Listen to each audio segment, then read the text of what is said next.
Il m'a dit, écoute, si tu veux, tu as tous tes samedis. T'es lundi, mardi, mercredi, jeudi, vendredi.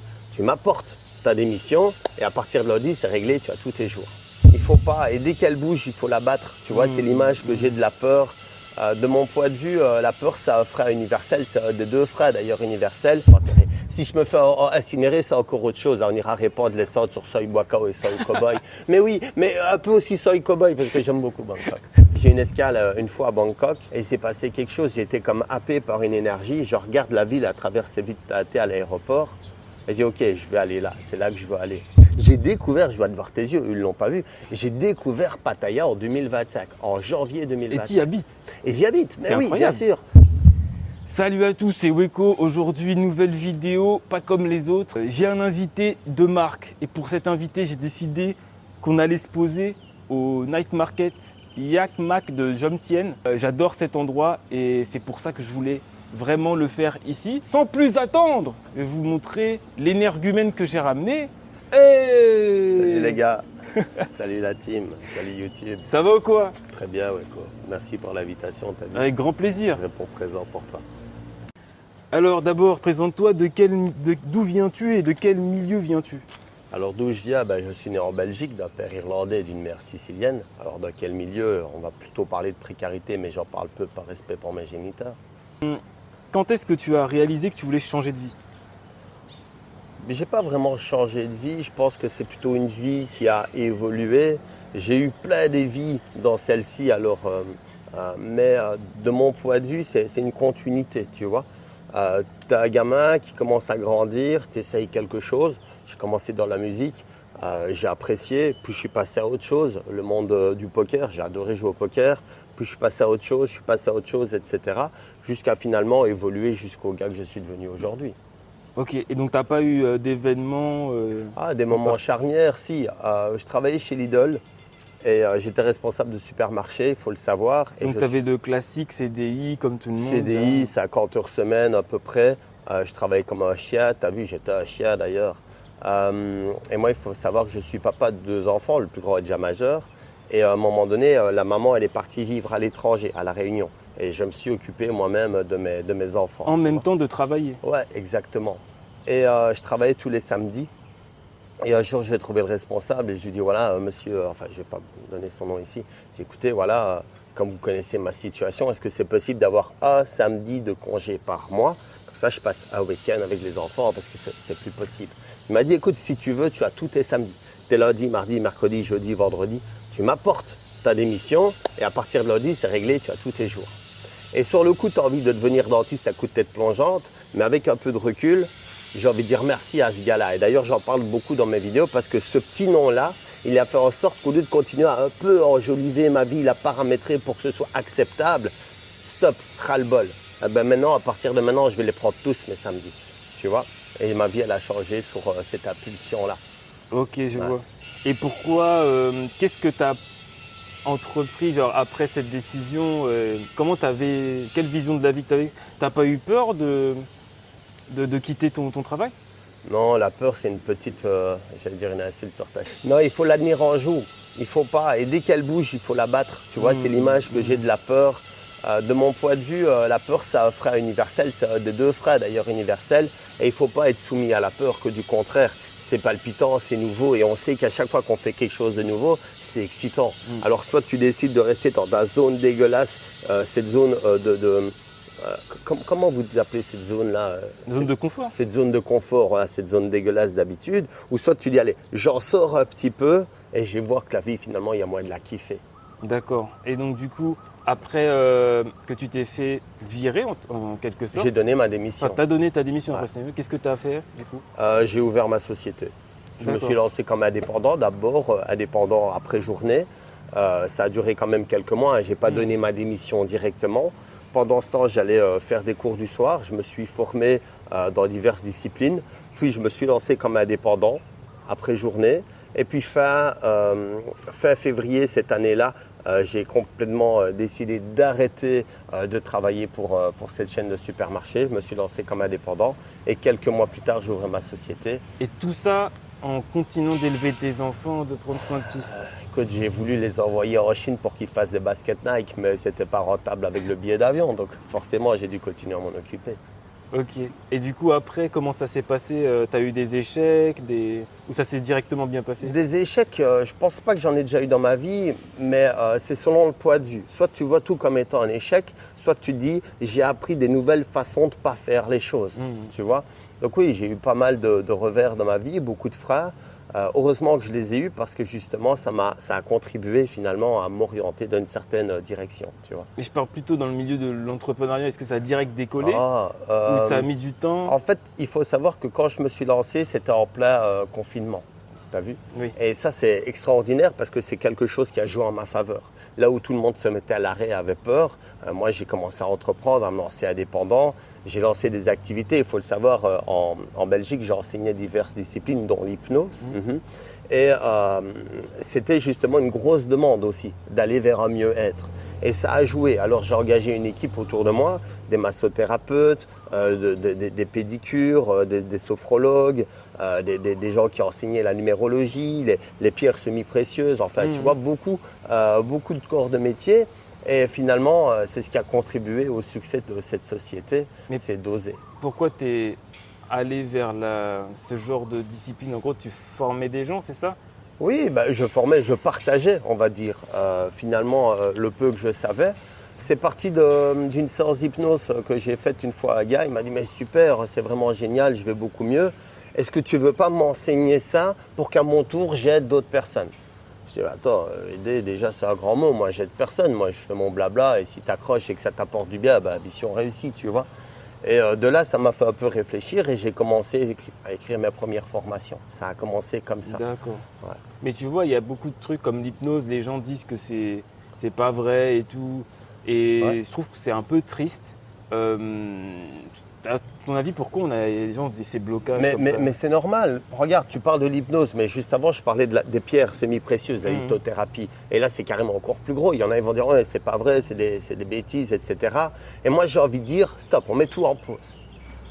Tu vois, les gamins, tu vois, on va leur parler du Père Noël. On va leur dire que ça existe. On va leur dire que s'ils sont sages, etc. Enfin, tu vois, la magie de Noël, Saint-Nicolas, les cloches de Pâques, d'accord? Eh bien, pour moi, ça, c'est un peu pareil. C'est quelque chose qui va apporter un bien-être à quelqu'un. Alors, est-ce que c'est un effet placebo? Est-ce que c'est un effet un peu Pygmalion? Est-ce que c'est OK? C'est pas grave de savoir ça. Parce que moi, je préfère croire en ça, en cette magie qui va apporter à un individu du bien-être, que croire en la science de la bombe nucléaire, tu vois? Ouais, clairement. Ouais. C'est vrai qu'une fois que le cerveau, pour moi, c'est le plus gros, un des trucs les plus importants que tu dois apprendre à maîtriser et qui va dicter toute ta vie. Il y a des gens... Bien sûr. Si tu te sens mal, tu peux même développer des maladies. Oui, bien sûr, mais je le disais dans une de mes vidéos qui sort bientôt sur la chaîne, tu as vu. Je disais, parce qu'une fois on m'a demandé si je croyais en Dieu, et j'ai dit je crois en moi. Alors là on m'a regardé, ça y est, Johnny prend la grosse tête. Oh, on se calme, attendez. On est 7,5 milliards de dieux sur cette planète, et on a tous cette capacité d'être dans la création ou dans la destruction, en partant des idées qu'on a dans la tête. Et ça revient exactement sur ce que tu viens de dire à l'instant. Mais chaque individu a cette capacité à se dire, maintenant je prends mon destin en main, je vais créer ou détruire, mais reconnaître que tout ce qu'on fait dans notre vie dépend de nous. Et alors là, on devient un dieu de notre propre destinée, tu vois. Et il y en a, ils parlent de chance, de destin, de chic, de tchac. Non, prenez votre vie en main et arrêtez de la subir. Il faudra mettre ça sur mon épitaphe si je me fais enterrer. Si je me fais incinérer, c'est encore autre chose. On ira répandre les cendres sur Soy Boakao et Soy Cowboy. Mais oui, mais un peu aussi Soy Cowboy parce que j'aime beaucoup Bangkok. Ça marche. Alors, nous là, on se trouve à Pattaya en Thaïlande. Est-ce que tu peux me dire pourquoi tu as décidé de te poser ici? Ah, écoute, Pattaya, Thaïlande. Déjà, pourquoi la Thaïlande? La Thaïlande. Pourquoi la Thaïlande? Et j'ai beaucoup voyagé, il faut le savoir. J'ai fait 22 pays là, sur presque 1 an et demi de temps, tu vois. C'est énorme. J'ai fait l'Europe, toute l'Europe, de l'ouest à l'est, du sud au nord, tu vois, Norvège, Suède, la Sicile, l'Italie, l'Espagne, je ne vais pas tout citer, la Roumanie, la Pologne, l'Allemagne. Ok. J'étais en Amérique du Nord. J'ai fait New York, les Delaware, etc. J'ai pas kiffé. J'ai pas kiffé, mais c'est perso. J'ai été au Maroc, je voulais me confronter au désert. Le désert, c'est pas ce que je trouvais de plus intéressant. J'ai été à Gaffa, alors vous allez me dire c'est du sable rouge, c'est de la terre. J'ai pas kiffé. J'ai fait Ouarzazate, la Médina, j'étais à Ouzout, j'ai fait d'autres petits quartiers là-bas. Puis je suis parti à Istanbul. J'étais déjà allé en Turquie, j'y suis retourné. J'ai continué mon voyage, j'étais aux Émirats Arabes Unis, Sharjah, Dubaï, etc. J'ai vu le grand désert là-bas, tu vois, quand tu vas vers Abu Dhabi, etc. Ouais, voilà, j'y étais confronté. J'ai eu ma cam. Après, j'ai voulu me retrouver au milieu de l'océan. Il faut savoir, j'ai un permis bateau, moi, tu vois. Et puis, je suis parti aux Maldives. Alors, je n'ai pas fait Dubaï-Maldives en bateau, parce qu'au moment où je te parle, je serais dans le ventre d'un requin, tu as vu. Mais je l'ai fait quand même. Je suis allé là-bas, j'ai passé un peu de temps au milieu de l'océan, ça m'a fait du bien. Et puis, j'ai voulu voir autre chose. Je suis arrivé en Asie, Singapour, la Malaisie, l'Indonésie, Dubaï, j'ai adoré. Dubaï, moi, Bali, j'ai adoré. Et puis, j'ai fait un peu les petites îles, Nusa Penida, etc. Et j'ai une escale une fois à Bangkok. Et il s'est passé quelque chose, j'ai été comme happé par une énergie. Je regarde la ville à travers ses vitres teintées à l'aéroport. Et j'ai dit, OK, je vais aller là, c'est là que je veux aller. Sorti, à l'époque, on me donnait 45 jours d'exemption de visa. C'était 45 jours. Alors, j'ai fait Bangkok, Chiang Mai, Phuket, Bangalore, il faut y aller les gars. J'ai fait Krabi, j'ai fait Phang Nga, j'ai commencé à bouger et j'ai découvert Pattaya bien tard, figure-toi, bien tard. J'ai découvert Pattaya cette année-ci, on est en 2025. J'ai découvert, je dois te voir tes yeux, ils ne l'ont pas vu, j'ai découvert Pattaya en 2025, en janvier 2025. Et tu y habites? Et j'y habite, mais oui, bien sûr. Non, il n'y a rien d'incroyable à habiter à Pattaya. Ah si, non, mais ce qui est incroyable, c'est que tu as visité pour la première fois Pattaya cette année et tu as décidé de t'y installer cette année. Oui. Franchement, je trouve que c'est incroyable, moi. Oui, après j'habitais déjà en Thaïlande. Je suis un immigré, fils d'immigré. Moi, je me suis expatrié en Thaïlande déjà l'année dernière. C'est quelque chose que je voulais faire parce que c'est un pays que j'aime beaucoup, sur un continent que j'aime beaucoup. Et puis après, j'ai découvert Pattaya, c'était avec Renaud, qui était à Bangkok avant. Renaud qui fait aussi des vidéos sur YouTube, on est potes. Hein, et on s'est dit, on sent bien, on se bouge une semaine de Bangkok, on va aller à Pattaya. Parce que tu connais Bangkok, ça respire mal, c'est bruyant, c'est fatigant. Et puis j'avais fait un peu le tour de tout, Wine et compagnie. Et je me suis dit non, on va aller au soleil, on va un peu visiter Pattaya. Et moi j'ai super apprécié Pattaya parce qu'on y découvre de tout à tout moment. Certains là vont dire ouais, tu es pour les filles, entre autres. Mais pas que, parce que j'y suis aussi pour le climat, pour la plage, pour tout ce que peut offrir une ville magnifique comme Pattaya. Et c'est ça qui m'apporte beaucoup.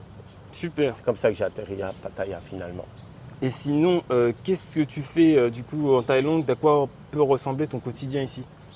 Ce que je fais en Thaïlande, des vidéos. Je m'occupe.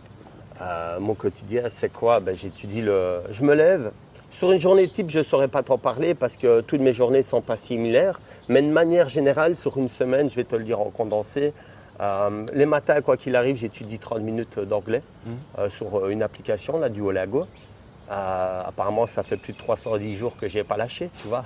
J'ai un compteur. Donc voilà, c'est hyper important pour moi d'apprendre l'anglais. Et puis, pas tous les matins, mais une fois de temps en temps, je vais faire un peu de sport. Pas beaucoup, ça se voit. Tu le fais où ton sport? Ça dépend. Si je suis sur Jomtien, si je suis sur Bangkok, parce que j'ai encore mon appart à Bangkok aussi. Ça dépend vraiment. Je vais aller faire un petit badminton, je vais aller faire un basket. Ça va dépendre un petit peu, tu vois. Okay. Mais vraiment, il faut quand même se mettre en mouvement. Qu'est-ce que je fais d'autre? Je commence à avoir des petites idées pour mes vidéos parce que j'y consacre quand même beaucoup de temps à l'écriture. C'est ton activité principale maintenant YouTube, on peut le dire. Quand tu dis activité, tu parles de... C'est ce qui te drive. Le plus de temps. C'est ce qui te drive en fait. Oui, j'aime beaucoup, mais il faut savoir, là, je le disais tout à l'heure, j'ai fait de la musique quand j'étais gamin, donc ça revient un petit peu, moi j'aime beaucoup. Écrire, c'est mon exutoire, tu vois. Alors maintenant, je commence un peu à le faire en slam, je commence à rimer un peu tout ça, et ça me plaît, et en plus ça plaît, donc on va continuer. Ouais, ça me prend beaucoup de temps. L'étude du thaïlandais aussi me prend beaucoup de temps. Et qu'est-ce que YouTube? Parce qu'en fait, il faut le rappeler, tu as une chaîne qui est assez jeune et qui a pris très très vite. Ouais. Comment tu as fait? J'ai une chaîne qui a 4 mois. Alors, prendre très vite, c'est selon. C'est vrai que je parlais encore à Julia, qui est aussi youtubeur, Julia Oka. Hier, on a fait un call. C'est vrai qu'ils sont beaucoup, dont lui, dont Marc, dont toi, dont plein, on ne va pas tous les citer parce que si on en oublie, à dire ça va vite. Je sais pas si ça va vite ou pas. J'ai au moment où on parle 5200, 5300 abonnés en 4 mois, il paraît que c'est bien. C'est vrai que j'ai des vidéos qui sont bien montées. Il est où le secret? C'est quoi les ingrédients de cette recette? Je sais pas, moi, mon fond de commerce, c'est la sincérité. J'y mets toutes mes tripes, toute mon âme. Et finalement, je pense que c'est peut-être ça qui fait la différence. Mais ça pourrait sous-entendre que d'autres youtubeurs ne le font pas. Donc, non, je pense que chaque youtubeur le fait à sa sauce, en y mettant aussi toutes ses tripes et toute son âme. Je sais pas ce qui fait la diff, mon accent belge dégueulasse. Mais est-ce que tu penses que par exemple YouTube est fait pour tout le monde? On en a parlé avec Marc longuement avant-hier. On a mangé à bout avec Marc avant-hier soir. Et justement, c'est un sujet qui est venu sur la table. YouTube, c'est un grand cimetière. C'est vraiment un grand cimetière pour les youtubeurs. Un grand cimetière de chaînes, tu vois. Il y en a plein qui vont essayer, il y en a plein qui vont se casser la figure. Mais pour réussir sur YouTube, et je ne suis pas en train de dire que j'ai réussi, il faut apporter beaucoup d'ingrédients. Il faut déjà une rigueur. Si tu commences à publier tous les dimanches et qu'une fois tu vas zapper, YouTube il va te le faire payer, tu vois. Moi je publie un jour sur 2 avec une rigueur. Marc il publie tous les jours. J'en connais plein, ils vont publier toutes les semaines, mais pas forcément à la même heure. Et pour moi ça c'est un manque de rigueur. Et puis derrière ça, il faut toujours tout compléter sur YouTube. Je n'ai pas donné un cours, j'y connais rien, mais il y a toujours plein d'échanges. Quel est le nom de la vignette, quel est le nom de la vidéo. Il y en a, ils balancent ça avec des chiffres. Enfin, tu connais, hein, les créateurs de contenu, ils savent de quoi je parle. Et pour moi, ça doit être complété. C'est vraiment s'investir dans un travail, tu vois. Tu vas repeindre ton appartement, tu vas aller faire les coins, les finitions, etc. Ben, sur YouTube, c'est pareil. Maintenant, qu'est-ce qui fait encore la diff? Ben, je ne sais pas, peut-être le choix du thème. J'ai eu un commentaire hier d'un gars qui dit « Ouais, c'est toujours les mêmes thèmes, il y en a marre ». Ben oui, je sais, on va se mettre à bientôt parler de la pression des pneus des motos sur la piste cyclable et sur les autoroutes thaïlandaises. Sauf si vous avez d'autres idées de thèmes, on prend. Je pense que c'est pas le thème en soi, c'est la façon dont on va rentrer dans le thème et comment on va amener notre vibe, notre énergie. Je pense que c'est ça qui fait la diff. Et puis moi, je suis très humain. Et j'ai pas peur de me livrer devant une caméra et d'envoyer mes punchlines aussi. Ouais, je crois aussi que c'est ça qui fait la différence. Quoi, les punchlines? Bah que t'as pas peur. T'as pas peur de dire des termes et de choquer, de remettre les gens en question, etc. Ouais, disons que j'aurais plutôt peur d'arriver à la fin de ma vie et de me dire mais j'en ai fait quoi de ma vie que d'avoir essayé un tas de trucs et de l'avoir kiffé ou même de m'être cassé le nez, tu vois. Moi, ma plus grande peur, c'est d'arriver à la fin vraiment de ma vie et de me dire bah John, putain, mais t'as rien foutu. Et le temps, il passe qu'une fois en plus, tu vois. Ça, c'est triste. Et du coup, qu'est-ce que tu penses de la Belgique et de la France, du coup Belgique-France ou Europe ou... Non, juste Belgique-France en particulier, on peut les... Ah, comment dire ça sans que YouTube strike ta vidéo? Oh là là. Pour moi, l'Europe est en plein déclin. La Belgique et la France font partie des pays les plus taxés au monde. Ça m'insupporte. J'ai été indépendant en Belgique. J'ai payé des impôts incroyables et je me suis dit plus jamais. C'est du racket qui a été mis en place il y a des siècles. Hein. Ça a commencé au Moyen-Âge, on vient prendre des pièces, nanana, et ça a continué. Moi, je ne veux pas collaborer avec ça. On va me dire, ouais, mais tu vis en Thaïlande, tu dois payer des impôts. Non, il y a des spécificité, on parlera d'optimisation fiscale une autre fois, mais je n'ai pas le problème de payer non plus des impôts, mais l'argent, quand tu vois comment il est utilisé, ça c'est grave. Parce que habiter en Europe, de manière générale, en France, en Belgique, et attendre 3, 4, 5, 6 mois pour aller voir un dermatologue, un cardiologue, un cancérologue ou un neurologue, pour moi, c'est inacceptable. Quelqu'un qui va dans un hôpital aux urgences parce qu'il a un problème et que c'est urgent et qui doit attendre de 8h du matin à midi, 13h, 14h pour être reçu, pour moi, c'est inacceptable. Vivre dans des pays dans lesquels on vit, où on a des états de route, peut-être moins en France, mais en tout cas en Belgique, c'est plus des nids de poules, c'est des nids d'autruches, c'est inacceptable. Et on a une éducation qui n'évolue pas, qui n'a jamais évolué. Pour moi, tout ça est inacceptable. En plus de ça, tu as un climat, je ne te parle pas de la météo, parce qu'on ne va pas en parler, mais d'un climat social qui est pesant. Tu as de l'insécurité, tu as de l'incivisme. Je vais arrêter là, parce que celui qui arrive sur la vidéo maintenant, il va dire « Oh, c'est le moment de se pendre » ou quoi. Non. Tu vois, pour moi, tout ça est devenu inacceptable. Et alors, j'ai simplement pris mon courage à deux mains et au lieu de subir une vie que j'avais plus envie de subir, j'ai arrêté de le tolérer. Je me suis dit, je me barre. Quand ça te convient plus, tu te barres. Tu es avec une nana, elle commence à te péter le cerveau. tu mets fin à la relation. Tu es avec un employeur qui ne veut pas te lâcher ton temps de vie, tu mets fin à la relation professionnelle. Tu es avec un gars qui te prend la tête tous les jours, tu arrêtes de le côtoyer. Eh ben, pourquoi est-ce que tu ne fais pas ça? Parce que tu dis, je suis né d'un environnement, je dois y rester. Fils d'immigrés, aucun de mes parents n'est né là-bas. Qu'est-ce que j'aurais dû y rester? Bah donc c'est plus facile de partir quand t'as pas de... T'es pas plus attaché que quelqu'un d'autre. Le fait d'être, tu dis toujours fils d'immigré, et du coup, pour toi, tu te considères comme quoi? Un être humain, un Belge, être humain, un habitant du monde, un habitant du monde, ça c'est certain.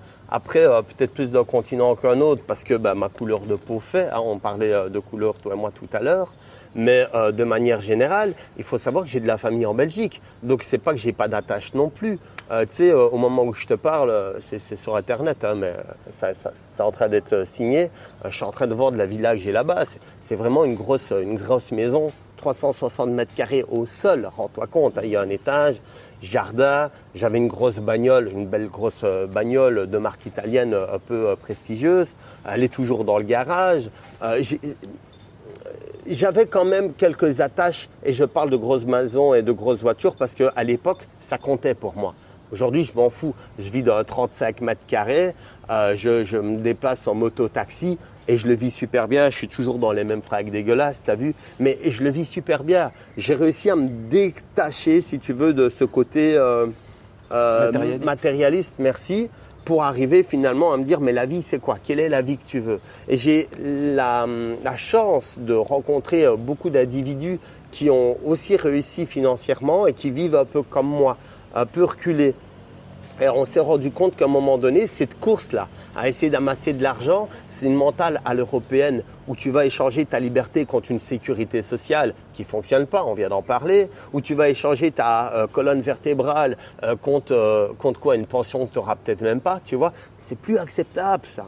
Et quand tu ouvres les yeux sur ça, tu ne sais pas faire marche arrière. Tu ne peux pas faire marche arrière. Et du coup, en parlant de ça, qu'est-ce que la Thaïlande, qu'est-ce qui t'a le plus choqué entre l'Occident et l'Asie, peut-être la Belgique, la Thaïlande, Qu'est-ce qui t'a le plus choqué? Positivement, tu veux dire? Oh, comme tu veux. J'aime bien te parler du positif. Ici en Thaïlande, c'est tout le contraire. Tu as vu le niveau de civisme ici? Tu as vu le niveau de sécurité ici? Tu as vu le coût de la vie ici? Tu vas manger un pad thaï, tu vas littéralement le payer quoi? 2 €? Tu payes vraiment ce que ça vaut. En Belgique, le pad thaï, il est à 20 €. Mais c'est des impôts, c'est des taxes, c'est du racket. Tu vois ce que je veux dire? Moi, ce qui me choque ici, c'est que la vie, elle est beaucoup plus simple, beaucoup plus calme, plus propre de manière générale. Alors, on va me dire, oui, mais attention, miroir des Alouettes, attention, c'est du mirage, chacun va aller boire à l'Oasis ce qu'il a envie d'aller boire, enfin, l'eau à l'Oasis. Et moi, j'ai envie de la boire ici, je me sens super bien ici. En tout. Tu vas aller sortir, tu sors, tu vas rencontrer des touristes qui sont là ou des locaux et tu te sens super bien. Je ne dis pas qu'en Belgique, ça va être impossible, mais on est dans un climat européen, France-Belgique, où c'est devenu tendu. Il y a des tensions, tu vois. Ici, je ne les sens pas, moi, ces tensions. On dit souvent que la Thaïlande, c'est le tiers-monde. Ouais. On a souvent un regard vraiment... On les regarde de haut. Mais c'est quoi? C'est quoi ton avis sur ça? Moi, j'ai pas l'impression que la Thaïlande, c'est le tiers-monde. Quand tu vas à Bangkok, tu as une ville qui est développée, qui est même futuristique, comparée à certaines villes en Belgique. Même si je dois comparer capitale pour capitale, il me semble que Bangkok, pour la 3e année, à vérifier, 2e ou 3e année consécutive, est la ville la plus visitée au monde. Si tu fais un cercle avec un rayon de 3000 km autour de Bangkok, il y a plus de personnes dans ce cercle qu'en dehors de ce cercle sur la planète. Le tiers-monde, je ne pense pas. Pour moi, c'est l'avenir, c'est l'Asie. C'est un point de vue, mais c'est un autre débat et certains ne vont pas kiffer. Mais qu'est-ce qui te fait dire que l'avenir, c'est l'Asie? Il n'y a qu'à voir comment ça se passe. Il n'y a qu'à regarder les livres d'histoire, comment l'Europe a évolué, comment l'Amérique, le nouveau continent, a évolué, l'état de l'Afrique actuellement, qui est en train de se redresser aussi d'un certain point de vue, l'Asie qui a super bien évolué. À un moment donné, la Chine, on peut plus comparer la Chine à une autre super nation, tu vois. La Corée qui a investi en quelques années dans la technologie et qui a fait un boom incroyable. Le Japon qui amène un niveau extraordinairement élevé. Tu vois ce que je veux dire? Et quand on regarde les pays européens, avec une dette française qui, aux dernières nouvelles, était à plus de 3 000 milliards d'euros et qui est en train de continuer à creuser le trou, non. L'avenir, il est ici. Mais à chacun de se faire son point de vue. Pour moi, il y a des continents qui sont en train de se relever, des pays qui sont en train de se relever et d'autres qui sont en train de s'écraser. Et de mon point de vue, l'Asie de manière générale, l'Asie du Sud-Est, elle est en train de faire un gros boom en avant. Il n'y a qu'à aller à Singapour, tu as vu le pays, l'économie du pays, c'est monstrueux. Ils vont dire oui, mais c'est à cause du port, etc.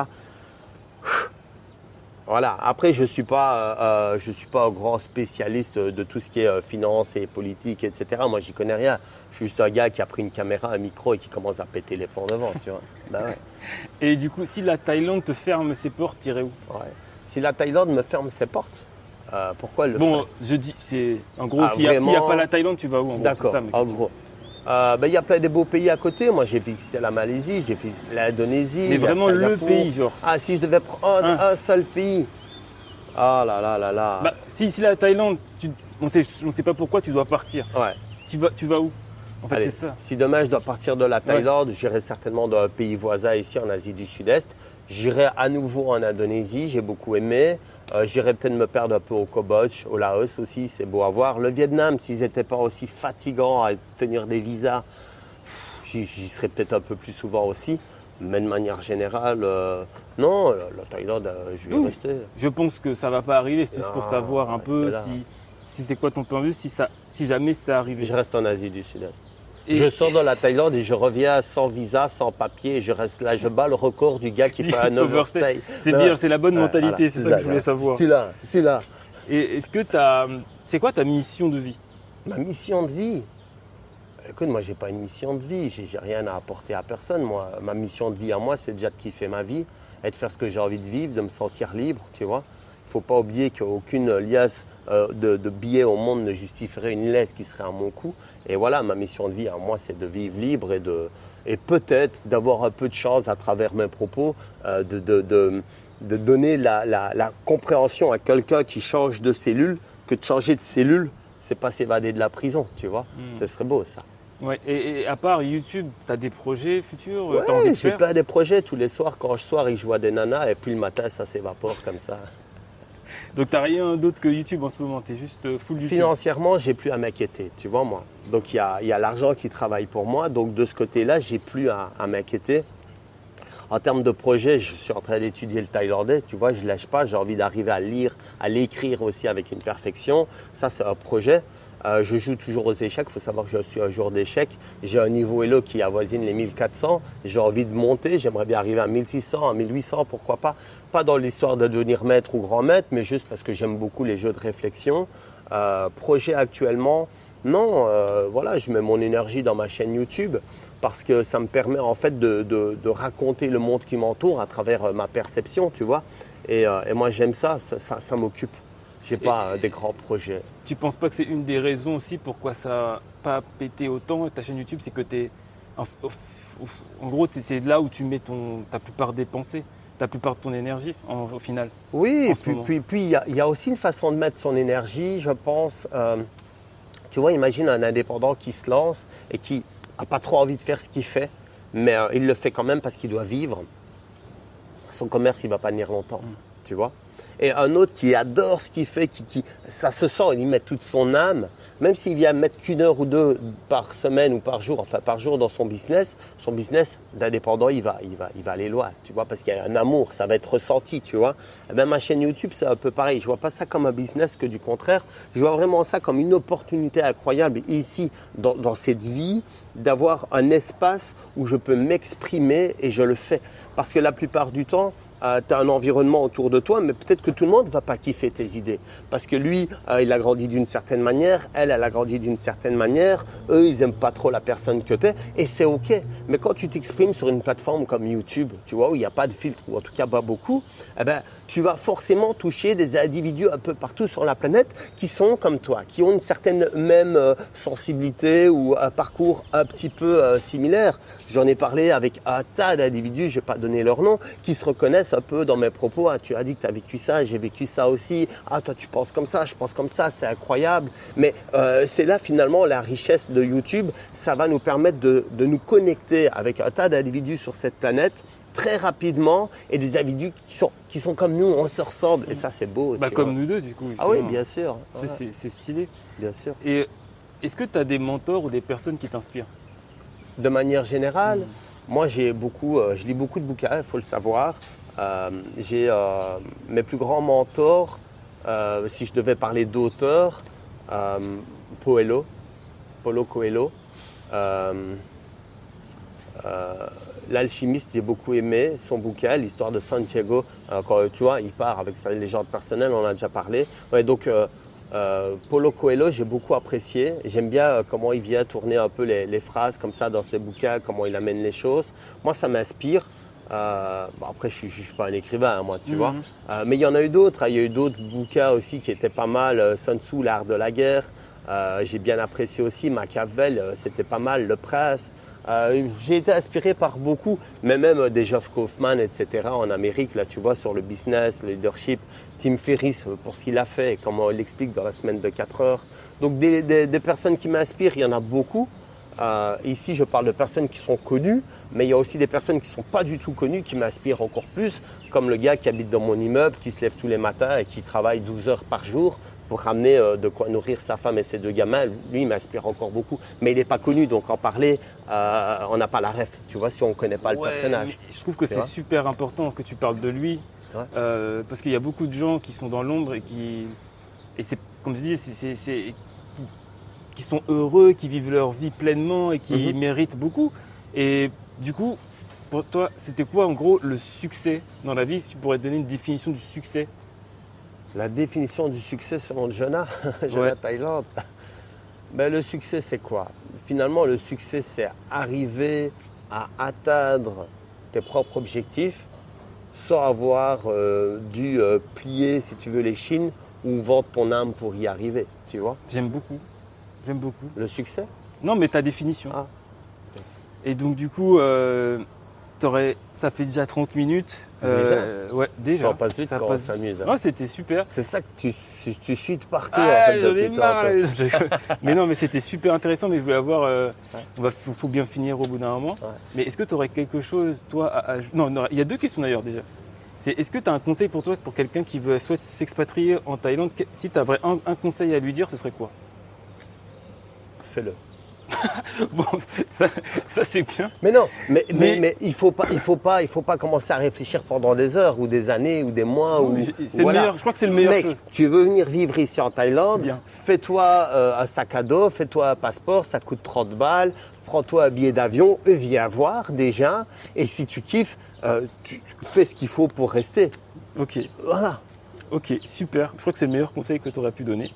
Et puis, une chose que toi, t'aimerais dire en plus dans cette vidéo? Un truc qu'on n'a pas abordé?